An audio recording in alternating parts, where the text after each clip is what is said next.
ഇപ്പൊ ഇംസോളിന്റെ വീടും കത്തിപ്പോയതോടെ കൂട്ടുകാരും പെട്ടെന്ന് ബോധം കെട്ടങ്ങ് വീണും. അതോടെ ചേട്ടന് മൊത്തത്തിൽ പേടിച്ചിട്ട് അവളും വിളിച്ചോണ്ട് പുറത്തേക്ക് പോകാൻ നോക്കുമ്പോഴാണ് അവിടേക്ക് ഇംസോളും ടേസും കൂടെ വന്നിട്ട് ആ തീ അണയ്ക്കാൻ വേണ്ടി ശ്രമിക്കും. അങ്ങനെ ചേട്ടൻ അവളെ മുകളിലേക്ക് വിളിച്ചോണ്ടായിട്ട് ഇവൾക്കെന്താ ബോധം വരാത്തെന്ന് പറഞ്ഞ് അവളെ വിളിച്ചുണർത്താനൊക്കെ നോക്കും. പക്ഷെ അവൾക്കൊരു അനക്കവും കാണത്തില്ല.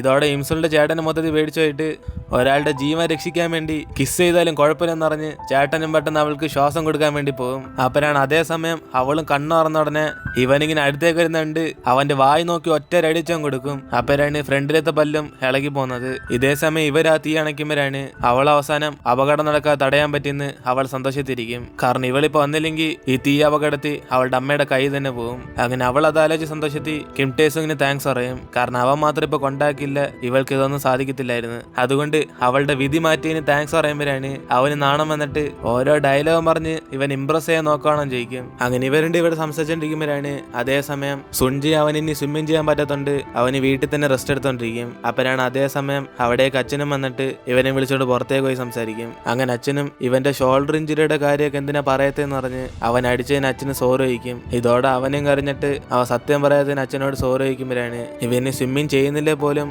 അവന്റെ ഷോൾഡറിന് ആദ്യം ട്രീറ്റ്മെന്റ് ചെയ്യണമെന്ന് പറഞ്ഞ് അച്ഛന് നാളെ തന്നെ ഹോസ്പിറ്റലിൽ പോകാൻ പറയും. അതോടെ അവന് മൊത്തത്തിൽ കരച്ചിൽ വരുമ്പോഴാണ് അച്ഛൻ അവന്റെ ഫേസ് ഒക്കെ തൊട്ട് നോക്കിയിട്ട് ഇന്നലെ വലുതായിട്ടാണ് അടിച്ചതെന്ന് പറഞ്ഞ് അവനായിട്ട് സംസാരിക്കും. ഇതോടെ അവനും അച്ഛൻ പണ്ടത്തോലെ സ്ട്രോങ് അല്ലെന്ന് പറഞ്ഞ് ഇവർ രണ്ടിനും കൂടെ ചിരിച്ച് സംസാരിച്ചുകൊണ്ടിരിക്കും. അതിനുശേഷം അടുത്ത ദിവസം സുൻജി അവന്റെ അച്ഛനായിട്ട് ഹോസ്പിറ്റലിലേക്ക് ചെല്ലുമ്പോഴാണ് ഡോക്ടർ അവന് ചെക്ക് ചെയ്ത് നോക്കിയിട്ട് അവന്റെ ഷോൾഡറിന് നല്ല ഡാമേജ് ഉള്ളതെന്ന് അറിയും. പക്ഷെ ഇവന് ട്രീറ്റ്മെന്റ് ചെയ്താലും ഇവന് വീണ്ടും സ്വിമ്മിംഗ് ഒന്നും ചെയ്യാൻ പറ്റത്തില്ല. അങ്ങനെ ഈ കാര്യമൊക്കെ ഡോക്ടർ അവനോട് പറഞ്ഞുകൊണ്ടിരിക്കുമ്പോഴാണ് അതേസമയം ഇംസോൾ ഇതൊക്കെ പുറത്തിരുന്ന് കേട്ടിട്ട് അവള് മൊത്തത്തിൽ വിഷമിച്ച് കരയും. അതിനുശേഷം അവനും പുറത്തേക്കൊന്ന് നോക്കുമ്പോഴാണ് അവൾ അവിടെ ഇരുന്ന് പൊട്ടി കരഞ്ഞോണ്ടിരിക്കും. ഇത് കണ്ട് അവനൊന്നും മനസ്സിലാവാതെ ഫീൽ ചെയ്യേണ്ട ഇവനേക്കാളും അവൾ എന്തിനാ ഇത്രയ്ക്ക് ഫീൽ ചെയ്യുന്നതെന്ന് പറഞ്ഞ് അവനും കുറച്ച് സങ്കടത്തോടെ അവളെ തന്നെ നോക്കിക്കൊണ്ടിരിക്കും. കാരണം അവൾക്കറിയാം സ്വിമ്മിംഗ് നിർത്തിയ വീണ്ടും അവന്റെ ഫ്യൂച്ചർ പഴയതുപോലെ തന്നെ മാറിപ്പോകുന്നു. അതിനുശേഷം ഇവനെ കെയർ ചെയ്യാൻ വേണ്ടി അവളും ഡെയിലി അവന് കഴിക്കാൻ വേണ്ടി വെറൈറ്റി ആയിട്ട് സ്നാക്സ് ഒക്കെ കൊണ്ടുവരുമ്പോഴാണ് അവൻ അതൊക്കെ വാങ്ങിച്ചിട്ട് ഇവളെന്താ നേരിട്ടൊന്ന് കാണാത്തെന്ന് പറഞ്ഞ് അവന് പുറത്തൊക്കെ വെയിറ്റ് ചെയ്തോണ്ടിരിക്കും. അങ്ങനെ ഓരോ ദിവസവും അവൾ ഇവന് വേണ്ടി കുറെ ഫുഡൊക്കെ വാങ്ങിച്ചു കൊടുത്തിട്ട് അവനെ മീറ്റ് ചെയ്ത് തിരിച്ച് വീട്ടിലേക്ക് പോയിക്കൊണ്ടിരിക്കും. അങ്ങനെ ഒരാഴ്ച സുൻജി അവൾക്ക് വേണ്ടി വെയിറ്റ് ചെയ്തിട്ട് അവസാനം അവന് ഡിസ്ചാർജ് ആകും. അപ്പനാണ് ഈ കാര്യം അറിഞ്ഞ് ഇംസോളും അവന്റെ വീട്ടിലേക്ക് ചെന്നിട്ട് പുറത്ത് അവന്റെ അച്ഛൻ നിൽക്കുന്നുണ്ട് ഇവരുടെ വീട്ടിൽ ചിക്കൻ സൂപ്പ് ഉണ്ടാക്കി പറഞ്ഞ് അവളത് മൊത്തം എടുത്ത് കൊടുക്കും. ഇതോടെ അവന്റെ അച്ഛന് ഷോക്കായി എല്ലാ ഫുഡ് ഇവർക്ക് തന്നെ തന്ന പിന്നെ ഇവരുടെ വീട്ടിൽ വഴക്കുറയത്തിലും ചോദിക്കുമ്പോഴാണ് അവൾ അമ്മൂമ്മ സ്നേഹത്തോടെ സുൻജിക്ക് വേണ്ടി ഉണ്ടാക്കി തന്നെയെന്ന് പറയും. പക്ഷെ അതേസമയം ഇവളെ വീട്ടിൽ ആരും അറിയാതെ ഇതൊക്കെ എടുത്തോണ്ടെന്ന്. അങ്ങനെ അച്ഛനത് വാങ്ങിച്ചിട്ട് സുൻജിയെ കാണാൻ വരുന്നെന്ന് ചോദിക്കുമ്പോഴാണ് അവൻ റെസ്റ്റ് എടുക്കണമെന്ന് പറഞ്ഞിട്ട് അവിടുന്ന് പോകാൻ നോക്കും. അപ്പനാണ് അച്ഛനും ഇവൾക്ക് എന്തെങ്കിലും തിരിച്ചു കൊടുക്കണമെന്ന് പറഞ്ഞ് ഹോം മെയ്ഡ് ആയിട്ട് ഉണ്ടാക്കിയ ആൽക്കഹോൾ അവൾക്ക് ഗിഫ്റ്റ് ആയിട്ട് കൊടുക്കും. പക്ഷെ അവൾക്കറിയത്തില്ല ഇത് ആൽക്കഹോൾ ആണെന്ന്. അതോടെ അവള് രാത്രി അതെല്ലാം ഒറ്റയ്ക്ക് അടിച്ചവര് കുടിച്ചോണ്ടിരിക്കുമ്പോഴാണ് അവൾ മൊത്തത്തിൽ ഫിറ്റായി പോകും. അങ്ങനെ അതേസമയം ആ രാത്രി സമയത്ത് സുൻജയും പുറത്തേക്ക് പോകുന്നുണ്ട്. ഇവൻ ഈ സമയത്ത് എവിടെ പോകുന്ന പറഞ്ഞിട്ട് വീണ്ടും അവള് അവനെ ഫോളോ ചെയ്തു. അപ്പോഴാണ് അവനും ആ സ്വിമ്മിംഗ് പൂളിൽ ഇരുന്നുകൊണ്ട് അവൻ കുറച്ച് ഇമോഷണൽ ആയിട്ട് ആലോചിച്ചോണ്ടിരിക്കുമ്പോഴാണ് അതേസമയം അവിടെ ഇംസോൾ തറയിൽ വീഴുന്ന സൗണ്ട് ഇവന് കേൾക്കും. ഇതോടെ അവൻ അടുത്തേക്ക് നോക്കുമ്പോഴാണ് ഇവളെ കണ്ടതോടെ അവന് സന്തോഷം വരും. അതോടെ അവൾ ഇത് ഞാനാന്ന് പറഞ്ഞ് ബോധമില്ലാതെ നടന്നു വരുമ്പോഴാണ് ഇത് കണ്ട് അവനും ഇവള് വെള്ളം അടിച്ചിട്ടുണ്ടെന്ന് ചോദിക്കും. അപ്പോഴാണ് അവന് മനസ്സിലാവുന്നത് ഇവൾ ഫുള്ളും ഫിറ്റാന്ന്. പക്ഷെ അവൾ അതൊന്നും ഇല്ലെന്ന് പറഞ്ഞിട്ട് ഇവന്റെ അച്ഛൻ ഉണ്ടാക്കി തന്ന ജ്യൂസ് കുടിച്ചെന്ന് പറയുമ്പോഴാണ് അവന് പിടിയിട്ടും അത് ജ്യൂസ് അല്ല ആൽക്കഹോൾ ആണെന്ന്. അങ്ങനെ ഈ കാര്യം അവൻ അവളോട് പറഞ്ഞ ഉടനെ അവൾ അത് പകുതി മുക്കാലും തീർത്തെന്ന് പറയും. അപ്പോഴാണ് ഇവനും ഇനി ഇവിടെ നിൽക്കണം എന്ന് പറഞ്ഞ് അവളെ പിടിച്ചിരുത്തുമ്പം അവൾ അവനെ ചിരിപ്പിക്കാൻ വേണ്ടി കുറച്ച് ജോക്സ് ഒക്കെ അവനോട് പറഞ്ഞോണ്ടിരിക്കും. ഇതൊക്കെ കേട്ട് അവന് ചിരി വന്നില്ലെന്ന് അവളോട് പറഞ്ഞിട്ട് അവന് സൈഡിൽ തിരിഞ്ഞിരുന്ന് അതൊക്കെ കേട്ട് ചിരിച്ചോണ്ടിരിക്കും. അപ്പോഴാണ് അവളും പെട്ടെന്ന് നിനക്ക് ചിരി വന്നില്ല പാട്ട് കേൾക്കാന്ന് പറഞ്ഞിട്ട് ഇവർ രണ്ടുപേരും പാട്ട് കേട്ടോണ്ടിരിക്കും. ഇതേ സമയം അവളും പെട്ടെന്ന് ബോധമില്ലാതെ അവന്റെ ഷോൾഡറിൽ ചാഞ്ഞ് കിടന്നുറങ്ങുമ്പോഴാണ് കുറച്ച് സമയം അവൻ അനങ്ങായിരുന്നിട്ട് അവന് പെട്ടെന്ന് ഷൈയായി അവൻ ചാടി എഴുന്നേക്കും. അതിനുശേഷം അവളും കണ്ണുറന്ന് അവനെ നോക്കുമ്പോൾ സുൻജി അവിടെ നിൽക്കുന്നിട്ട് ഇവളിതൊക്കെ സ്വപ്നമെന്ന് ആലോചിച്ചോണ്ടിരിക്കും. അതുകൊണ്ട് അവൾ അവന്റെ അടുത്തേക്കൊന്ന് സംസാരിക്കുമ്പോഴാണ് അതേസമയം ഇവൾ അറിയാതെ ഇവളുടെ പാട്ട് കേൾക്കുന്ന ഡിവൈസിനകത്ത് റെക്കോർഡ് ഓൺ ചെയ്യും. അങ്ങനെ അവൾ അവൻ്റെ തന്നെ നോക്കിക്കൊണ്ടിരിക്കുമ്പോഴാണ് അവൻ ഇതാ പെർഫെക്റ്റ് ടൈം എന്ന് പറഞ്ഞ് പെട്ടെന്ന് അവളെ പ്രപ്പോസ് ചെയ്യും. അങ്ങനെ ഇവർ തമ്മിൽ എല്ലാം സെറ്റായി എന്ന് പറഞ്ഞ് സുൻജിയെ സന്തോഷത്തിരിക്കുമ്പോഴാണ് അടുത്ത ദിവസം ഇംസോളിന് ഇതൊന്നും തന്നെ ഓർമ്മ കാണത്തില്ല. അങ്ങനെ അവൾ ഇന്നലെ എന്തോ സംഭവിച്ചെന്ന് പറഞ്ഞ് അവളോട് ചോദിച്ചുകൊണ്ടിരിക്കും. അതേസമയം സുൻജിയും ഇന്നലെ പ്രപ്പോസ് ചെയ്ത സന്തോഷത്തിൽ അവളെ കാണാൻ വേണ്ടി വരുമ്പോഴാണ് അതേസമയം വരുന്നതിന് മുമ്പേ തന്നെ ബസ് എടുത്തോണ്ട് പോകും. അതിനുശേഷം ഇവള് സ്കൂളിൽ നിന്ന് ഇറങ്ങിയിട്ട് അവളുടെ ഡിവൈസിനകത്ത് പാട്ട് പ്ലേ ചെയ്യുമ്പോഴാണ് ഇന്നലെ അറിയാതെ റെക്കോർഡ് ചെയ്ത ക്ലിപ്പൊക്കെ ഓട്ടോമാറ്റിക്കായിട്ട് ഓണായി തുടങ്ങും. അപ്പോഴാണ് ഇന്നലെ സംസാരിച്ചൊക്കെ എപ്പോഴാണ് റെക്കോർഡായെന്ന് പറഞ്ഞ് അവൾ എന്തോ സംഭവിച്ചെന്ന് അറിയാൻ വേണ്ടി കുറച്ച് നെർവസോടെ അതൊക്കെ കേട്ടോണ്ടിരിക്കും. കാരണം ഇന്നലെ ബോധമില്ലാതെ അവളെല്ലാം ചെയ്തോന്ന് അവൾ മൊത്തത്തിൽ പേടിച്ചിരിക്കുക. അങ്ങനെ അവൾ അത് കേട്ടോണ്ടിരിക്കുമ്പോഴാണ് അതേസമയം കിം ടേസോങ്ങിന്റെ പുറകെ പോകുന്ന പെങ്കൊച്ചും അവനോടും ദേഷ്യപ്പെടും. ടേസോങ്, ഇന്നലെ നീ ഇംസോളിനെ വിളിച്ചോണ്ട് ബൈക്കിൽ പോയോ? അവൾക്ക് എന്തിനാ ഇത്ര സ്ഥാനം കൊടുക്കുന്നത്? നീ എന്നെ പോലെ ഇതൊരു ബൈക്ക് ഇരുത്തിയിട്ടില്ല. നിങ്ങളെന്തോ ഡേറ്റ് ചെയ്യണോ? ഏതിന് അവളും ചോദിച്ചോടെ ഇവനും ദേഷ്യത്തി അതെന്തോ ഞങ്ങൾ ഡേറ്റ് ചെയ്ത തെറ്റാണോ? ഏതിന് അവനും ചൂടാകും. അപ്പോഴാണ് അവളും ഇവനൊക്കെ എന്തിനാ ഇംസോളിന്റെ പുറകെ പോകുന്നതെന്ന് അവളെ കുറിച്ച് മോശമായിട്ട് അറിയുമ്പോഴാണ് ഇവനും ദേഷ്യത്തി ഇവൾക്ക് വിശ്വാസമായില്ല ഇപ്പൊ തന്നെ ഇംസോളിനെ ഡേറ്റിന് വിളിക്കാന്ന് പറഞ്ഞിട്ട് അവൻ അവളുടെ അടുത്തേക്ക് നടന്നു.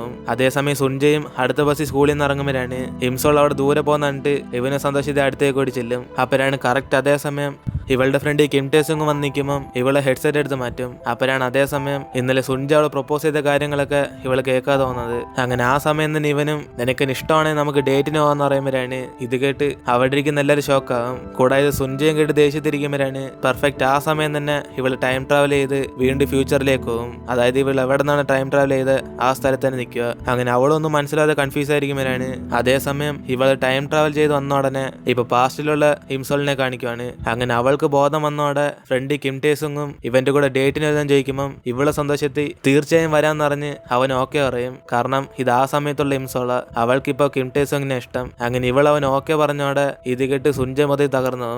എന്നിട്ടിപ്പോ സുൻജ മരിക്കുന്ന മുമ്പുള്ള ഫ്ലാഷ് ബാക്ക് കാണിക്കുവാണ്. അങ്ങനെ അവന് സ്കൂളിൽ പഠിക്കുന്ന സമയത്ത് ഇവളൊരു ആക്സിഡന്റ് പെട്ടപ്പം ഇവനായിരിക്കും അവളെ രക്ഷിച്ച് ഹോസ്പിറ്റലിൽ കൊണ്ടാക്കിയ. പക്ഷെ അവള് കാലുപോയ വിഷമത്തി ഇവൾ എന്തിനാ രക്ഷിച്ചെന്ന് പറഞ്ഞ് അകത്തിരുന്ന് പൊട്ടി കരഞ്ഞോണ്ടിരിക്കും. ഇതൊക്കെ കേട്ട് അവന് മൊത്തം തകർന്നു പോകുമ്പോഴാണ് അതിനുശേഷം കുറെ വർഷം കഴിഞ്ഞ് അവൻ ഇംസോളിനെ കണ്ട്. അങ്ങനെ അവൾക്കൊരു മാറ്റില്ലെന്ന് പറഞ്ഞ് അവന് മനസ്സിൽ തന്നെ സംസാരിച്ചോണ്ടിരിക്കും. പക്ഷെ അവൾക്ക് അവനെ പരിചയമില്ലാത്തോണ്ട് ഇവന്റെ കട്ട ഫാൻ എന്ന് പറഞ്ഞ് അവള് സംസാരിക്കാൻ തുടങ്ങുമ്പോഴാണ് ഇവന് മനസ്സിലാവും ഇവൾക്ക് ഇവന് ഓർമ്മ ഇല്ലെന്ന്. കാരണം ടൈം ട്രാവൽ ചെയ്തതിനു മുമ്പ് ഇവർ തമ്മിൽ വലിയ പരിചയമൊന്നും ഇല്ലായിരുന്നു. സുൻജ മാത്രമായിരുന്നു എപ്പോഴും അവളുടെ പുറകെ തന്നെ പോയിക്കൊണ്ടിരുന്നത്. അതിന് ശിവൻ ഇഷ്ടപ്പെട്ട ക്യാൻഡിയാന്ന് പറഞ്ഞ് അവളും ഗിഫ്റ്റായിട്ട് അത് അവന് കൊടുക്കുമ്പോഴാണ് അവൻ ഓർത്തു നോക്കുന്നത് അവൻ ആ മിഠായി ഇഷ്ടപ്പെടാൻ തന്നെ കാരണം ആദ്യം ഇവളെ കണ്ട ദിവസം അവൾ ഇവനത് കൊടുത്തോണ്ട്. അങ്ങനെ അതോടെ അവന് ഹാപ്പി ആയിട്ട് ഇവളെ കണ്ടിട്ട് അവൾ തിരിച്ച് വീട്ടിലേക്ക് പോകുന്നവരെ ഇവൻ അവളെ തന്നെ ഫോളോ ചെയ്തോണ്ടിരിക്കും. അങ്ങനെ അവൾ സേഫ് ആയിട്ട് വീട്ടിൽ പോയെന്ന് അറിഞ്ഞ ശേഷം അവൻ സമാധാനത്തിൽ അവന്റെ വീട്ടിലേക്ക് പോകുന്നത്. അപ്പോഴാണ് ഇവന്റെ വീട്ടിലേക്ക് ആരോ വരുന്ന സൗണ്ട് കേൾക്കുമ്പോൾ അടുത്ത സീനി അവൻ സൂസൈഡ് ചെയ്ത് മരിച്ചു പോലെ ന്യൂസ് മൊത്തത്തിൽ സ്പ്രെഡ് ആകും. ഒരുപക്ഷെ അത് സൂസൈഡ് ആയിരിക്കത്തില്ല, ഇവൻ ആരെങ്കിലും കൊല്ലാൻ വന്നതായിരിക്കും. അങ്ങനെ ആ ഫ്ലാഷ് ബാക്കോടെ ഇപ്പൊ ഇംസോളും പാസ്റ്റിൽ നിന്ന് ഫ്യൂച്ചറിലേക്ക് വന്ന സീനാണ് കാണിക്കുന്നത്. അങ്ങനെ അവളിപ്പോ ഹോസ്പിറ്റലിൽ നിന്ന് അറിഞ്ഞ ഉടനെ ഇത് ഏത് വർഷമാണെന്ന് അവിടുത്തെ നഴ്സിനോടൊക്കെ ചോദിക്കും. അപ്പോഴാണ് അവളിത് 2023 അറിഞ്ഞ ഉടനെ അപ്പൊ സുൻജയുടെ ലൈഫ് മാറ്റിയെന്ന് പറഞ്ഞ് അവളും പുറത്തേക്ക് നോക്കുമ്പോൾ പഴയതുപോലെ തന്നെ ഇവിടെ സുൻജ ഇപ്പൊ മരിച്ചിരിക്കുക. അതുകൊണ്ട് അവന്റെ അച്ഛൻ അവിടെ നിന്ന് പൊട്ടിക്കരയുന്നുണ്ട്. ഇവൾക്കും വിഷമം വരും. കാരണം ഇവള് പാസ്റ്റിലേക്ക് പോയിട്ട് അവന്റെ ലൈഫ് മാറ്റാൻ സാധിച്ചില്ല.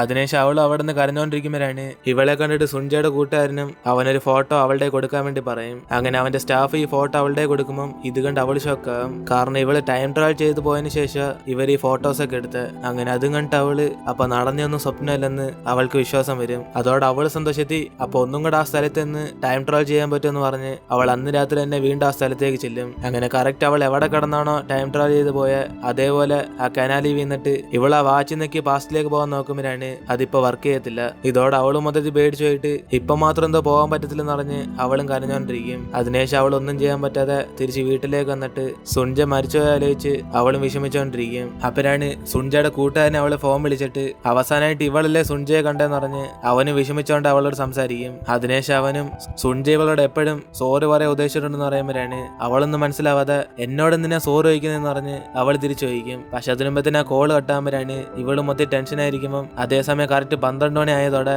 ഇവളുടെ വാച്ചിൽ നിന്ന് വീണ്ടും ഒരു ഫ്ലാഷ് വരും. ഇതോടെ അവൾ ഷോക്കായിട്ട് അപ്പൊ രാത്രി 12 മണിക്ക് മാത്രമേ ടൈം ട്രാവൽ ചെയ്യാൻ പറ്റത്തുള്ളൂ എന്ന് പറഞ്ഞ് അവൾ ആ വാച്ചിൽ നിൽക്കുമ്പോഴാണ് വീണ്ടും ഇവള് പാസ്റ്റിലേക്ക് ചെല്ലും.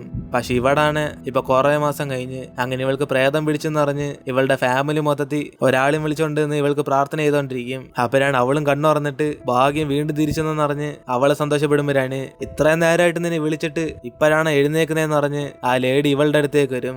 അതോടെ അവളും എന്നെന്തിനെ വിളിച്ചെന്ന് പറഞ്ഞ് അവൾ ഷോക്കാകുമ്പോഴാണ് അവളുടെ അമ്മയും അമ്മൂമ്മയും കൂടെ മരിച്ചുപോയ ബന്ധുക്കളെല്ലാം ഇവളുടെ ദേഹത്തിൽ നിന്ന് പോകുന്ന പറഞ്ഞ് അവരൊക്കെ കെഞ്ചിക്കൊണ്ടിരിക്കും. അതോടെ ആ ലേഡി അവളടിച്ച് പൊട്ടിച്ചിട്ട് ആ പ്രേതത്തിനെല്ലാം പുറത്തേക്ക് പോകാൻ പറയും. കാരണം ഇവള് ഫ്യൂച്ചറിൽ പോയതോടെ ഇത്ര മാസം എന്തോ ചെയ്തോണ്ടിരുന്നതെന്ന് ഈ കാലഘട്ടത്തിൽ ജീവിക്കുന്ന ഇംസോളിനൊന്നും മനസ്സിലായി കാണത്തില്ല. അതുകൊണ്ട് അവളും പേടിച്ചിട്ട് അവൾക്ക് കുറച്ചു മാസമായിട്ട് പ്രേതം പിടിച്ചെന്ന് പറഞ്ഞ് അവളുടെ ഫാമിലിയോട് പറഞ്ഞാണ്. അങ്ങനെ അതിനുവേണ്ടി ഇപ്പൊ ഒരു മന്ത്രം നടത്തിക്കൊണ്ടിരിക്കുന്നത്. ഈ കാര്യമൊക്കെ ഇവളുടെ ഫാമിലി അവളോട് പറഞ്ഞിട്ട് ഇപ്പൊ എന്തിനാ ഈ ലേഡിയെ കണ്ട് പേടിച്ചോടുന്നെന്ന് ചോദിക്കുമ്പോഴാണ് അവൾ ഇതായിരുന്ന കാര്യം എന്ന് പറഞ്ഞ് അവൾക്ക് എല്ലാം ഓർമ്മ ഒന്നും പറഞ്ഞ് അവരെ സമാനപ്പെടാൻ പറയും. അപ്പനാണ് അതേസമയം സുൻജെ താഴെ നടന്നു വരുന്നിട്ട് ഇവൾ ഇപ്പോഴാന്ന് പറഞ്ഞിട്ട് നൈസിന് അവിടെ നിന്ന് മുങ്ങും. അങ്ങനെ അവനെ കണ്ടിട്ട് അവളും സുൻജയാന്ന് പറഞ്ഞ് നിൽക്കുമ്പോഴാണ് അവൾക്ക് പെട്ടെന്ന് ഓർമ്മ വരുന്നത് ഇവള് ഫ്യൂച്ചറിൽ പോയ സമയത്ത് അവൻ ഇവളായിട്ട് സംസാരിക്കാൻ വന്നപ്പം പുറകെ ഒന്ന് ശല്യപ്പെടുത്തുന്ന നാണില്ലാത്തനെന്ന് പറഞ്ഞ് അവനായിട്ട് അടിച്ചു കാണും. കാരണം അവൾക്കറിയത്തില്ല ഇവനായിട്ട് പരിചയമുള്ള കാര്യമൊക്കെ. അങ്ങനെ ഇതോർത്ത് അവൾ ഷോക്കായിരിക്കുമ്പം സുൻജെ വെള്ളം കണ്ടിട്ട് മൈൻഡ് ചെയ്താൻ വീട്ടിലേക്ക് കയറി പോകും. അങ്ങനെ അതോടെ നമ്മുടെ ഇന്നത്തെ എപ്പിസോഡ് എടുത്തിരുന്നു. ഇതിനേശം എന്തൊക്കെ സംഭവിക്കുമെന്ന്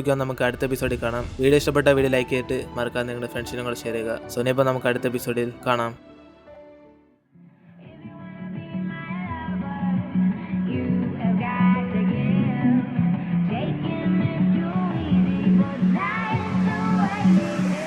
Shiv Edits.